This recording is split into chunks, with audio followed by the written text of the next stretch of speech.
A very good morning, dear students. Today I will discuss with you the first story of Unit 3. And what is the title of Unit 3? It is Race. Okay. Now the story, the title itself, the title says Blackout. I wonder how many of you know the meaning of blackout. When in the past, the wars used to take place, all the lights were turned off, so that the enemies could not know where the livings or the dwellings of the people are. Okay, that is what blackout was. Now, Roger Mais has written this story, and Roger Mais is a very famous Caribbean writer from West Indies, and he has given the very apt title because he discusses about, through the background of blackout, he discusses about racism, or let us say he tells us about racism, and he presents a contrast of two different races, sexes, and their culture, because there are two characters. One character in the story is an American woman, and the other character is a black man. So using these characters, the story presents racism, and it also presents a contrast between two races, two sexes, as well as two cultures. And the setting of the story is Jamaica.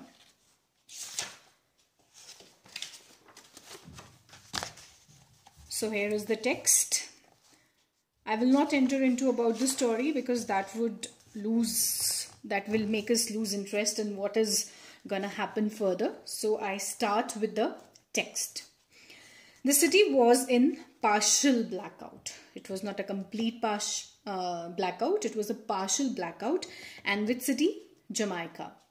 The street lights had not been turned on because of the wartime policy of conserving electricity, and the houses behind their discreet orilla hedges were wrapped in an atmosphere of exclusive respectability.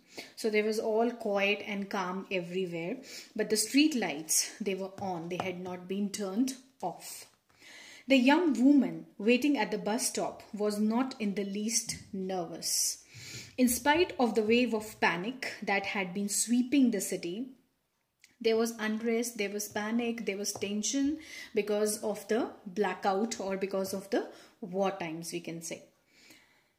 So, in spite of the wave of panic that had been sweeping the city about bands of hooligans roaming the streets after dark and assaulting unprotected women, she was a sensible young woman to begin with, who realized that one good scream would be sufficient to bring a score of respectable suburban householders running to her assistance.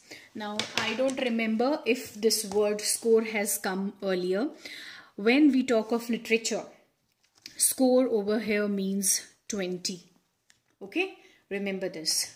Score means 20. So around 20 people, she says that she knows that if something bad happens to her, or if somebody tries to assault her, she could make a good scream, and around 20 people can come for her help. On the other hand, she was an American and fully conscious of the tradition of American young women, that they don't scare easily, they don't feel afraid. Even that slinking black shadow that seemed to be materializing out of the darkness at the other side of the street did not disconcert her. So she was not afraid in the middle of the night where she was standing. She was waiting for the bus over there, okay? And she was least afraid. She was standing there confidently. She was not nervous at all. She was only slightly curious now that she observed that the shadow was approaching her slowly. So somebody was coming towards her. It was a young man dressed in conventional shirt and pants and wearing a pair of canvas shoes. That was what lent the suggestion of slinking to his movements, because he went along noiselessly. He was coming very quietly, so that made her curious. Remember that. It did not make her nervous, but it just made her curious. That was okay. That and the mere suggestion of a stoop. Stoop is to bend down a little, you know, that is what a stoop is. He was very tall. There was a curious look of hunger and unrest about his eyes. But the thing that struck her immediately was the fact that he was a black. So, with this, her curiousness ended when she gets to know that it was a black man. The other particulars scarcely made any impression at all in comparison. In her country, not every night a white woman could be nonchalantly approached by a black man. Because in America, the blacks, they have faced serious, serious racist expressions or behaviors, you know, at the hands of the American people. There was enough novelty in all this to intrigue her. Now this gave her a thought. She was getting nervous now. She was getting tensed when they are saying intrigued her. She seemed to remember that any sort of adventure might be experienced in one of these tropical islands of the West Indies. So she was expecting that maybe this man may misbehave with her, or he may try to assault her sexually. That is what now she was getting the fears, right? Because she was not in America. She was where? She was in West Indies. She was in Jamaica. "Could you give me a light, lady?" the man said. So light, he says. He requests her for a matchstick so that he can light up his cigarette. It is true she was smoking, but she had only just lit this one from the stub of the cigarette she had thrown away. Stub, the left out, you know, the left out part of the cigarette. The fact was, she had no matches. Would he believe her? She wondered. "I'm sorry, I have not got a match." The young man looked into her face, seemed to hesitate an instant, and said, his brows slightly wrinkled in perplexity. Perplexity, confusion. "But you're smoking." He says, "You are smoking and you are saying that you do not have a matchstick." The young man looked into her face. Sorry, I've read it. There was an argument against that. Still, she was not particular about giving him a light from the cigarette she was smoking. Actually, what the black man was thinking, that she is lying to her, and because of the color of his skin, this white woman doesn't want to help her. He was getting this impression, but the fact of the matter was what? That she did not had any matchstick, and the present cigarette which she was smoking, that also how she had lit it from the cigarette that was coming to an end, from the stub of the cigarette. Okay? That is why they are saying there was no argument against that. It may be stupid, but there was a suggestion of intimacy about such an act. Simple as it was, that, call it what you may, she could not accept just like that. So, you know, she said she's thinking that if he is thinking of assaulting her, then she is not gonna let that happen in any case. There was a moment's hesitation on her part now, during which time the man's steady gazes looks never left her face. There was a pride and challenge in his look, curiously mingled with quiet amusement. So, you know, here is this contrast. Races की बात तो हमने करी, the black and the white race, and the sexes. Okay. So here, being a man, he has that pride. He has that look of pride and challenge, right? Now, seeing this, these features on his face, this attitude of his, what she decides, she offers her cigarette to him, that you may light your cigarette with the cigarette that I am smoking. She held out her cigarette towards him between two fingers. "Here," she said, "you can light from that." In the act of bending his head to accept the proffered light, he came quite close to her. He did not seem to understand that she meant him to take the lighted cigarette from her hand. She did not want the American woman, the white woman, she did not want the man to come closer to her. Rather, what she had done, she had offered her cigarette that he can light his cigarette with that. He just bent over her hand to light his. Presently he straightened up, inhaled a deep lungful of soothing smoke, and exhaled again with satisfaction. She saw then that he was smoking the half of a cigarette, which had been clinched and saved for future consumption. "Thank you," said the man, politely, and was in the act of moving off when he noticed. What he notices made him stop. Otherwise, he was going from there, but he stopped because what he saw, that the lady, what she did, instead of returning her cigarette to her lips, she had casually, unthinkingly flicked it away. So she did not take that cigarette which she had given to the black man, rather than smoking it again, let me say this way, rather than smoking it again, she threw it in the gutter. He observed this in the split part of a second that it took him to say those two words. It was almost a whole cigarette she had thrown away. She had been smoking it with evident enjoyment a moment before. So now this made him stop. He stood there looking at her with cold speculation. He's thinking that, what was this reaction? Of course, he knows it is a racist attitude, but then, in a way, it unnerved her. Not that she was frightened.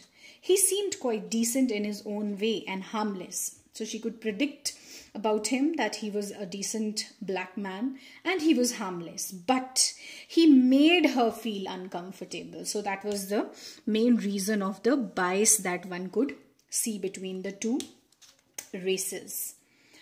If he had said something rude, she would have preferred it. It would have been no more than she would have expected of him. But instead, this quite contemptuous look, a thoughtful look, he's wondering what this white woman is up to. How dare he? The insolence. Yes, that was it. The thing began to take on definition in her mind. How dare he? The insolence. "Well, what are you waiting for?" she said, because she felt she had to break the tension somehow. So she was getting nervous now that why is this man standing here? Why is he not going? "I'm sorry, I made you waste a whole cigarette," he said. She laughed a little nervously. "It's nothing," she said, feeling a fool. "There's plenty more."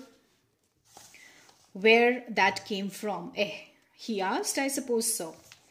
This won't do, she thought quickly. She had no intention of standing at a street corner, jawing with a black man. Jawing, basically over here, it means talking to a black man at the middle of the night and waiting for the bus.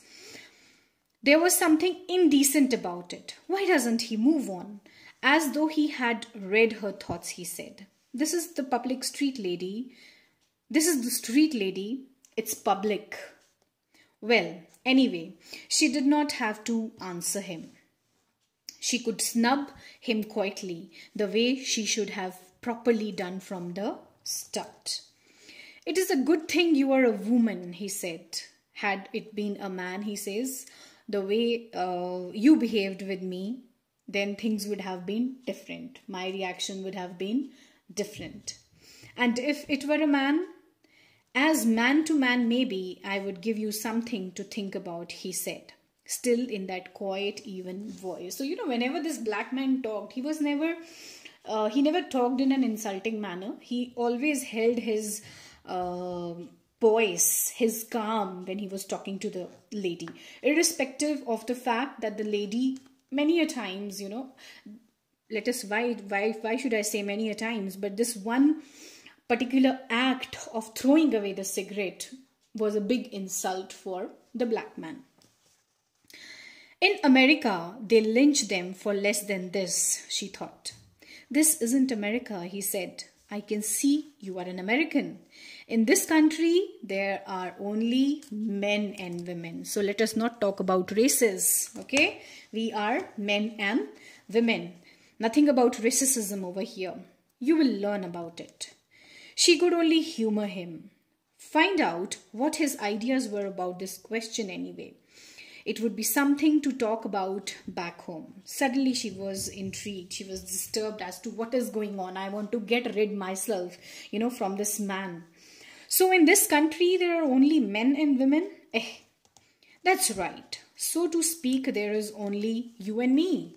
Only there are hundreds and thousands of us. We seem to get along somehow without lynchings and burnings and all that. Do you really think that all men are created equal? It don't seem to me there is any sense in that. The facts shows it ain't so. It is not so. All men are not created equally. Look at you and me, for instance. But that isn't to say you are not a woman the same way as I am a man. You see what I mean. I can't say I do. You will though if you stop here long enough. So, the process or the thoughts of arguments and all is going on. And the black man somehow wants her to realize that she has kind of insulted him, though he has not, even in his talks, ever tried to misbehave with her. This is one thing. Second thing is that this black-white woman, the American, she wants to get rid of him because now it is getting on her nerves. She's getting disturbed. She's getting nervous. Moreover, we see that as the title has been given, Blackout, or as the story begins, that it is a partial blackout, the atmosphere of disturbance, turmoil, nervousness is already there. Okay, so you have to understand this in connection to the title of the story. The man laughed. She threw a quick glance in his direction and the man laughed. I don't mean what you're thinking, he said. You are not my type of woman. So what she was thinking, maybe he'll try to rape me or he'll try to abuse me. But what he says, you are not my type of woman. You don't have anything to fear under that heading. Oh, you're waiting for the bus, I take it. Well, that's it, coming now. Thanks for the light. So eventually he says, we can say that it is a sexist remark that he says that you are not my type of, where it is, my type of woman, he says. Okay. So he says, you must be waiting for the bus and here it comes. You may leave. Don't mention it, she said with a sort of giggle. Little laughter, giggle. He made no attempt to move along as the bus came up.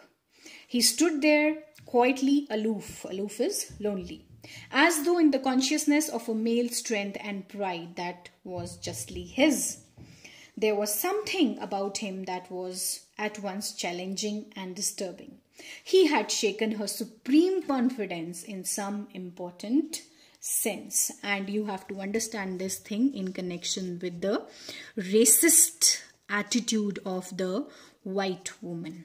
Okay, as the bus moved off, she was conscious of his eyes, quiet scrutiny without the interpretation of artificial barriers, in the sense of dispassionate appraisement as between man and woman, any man, any woman. In the inside, in her heart of hearts, let us say, this black-white woman, this American lady, she somehow liked the guy.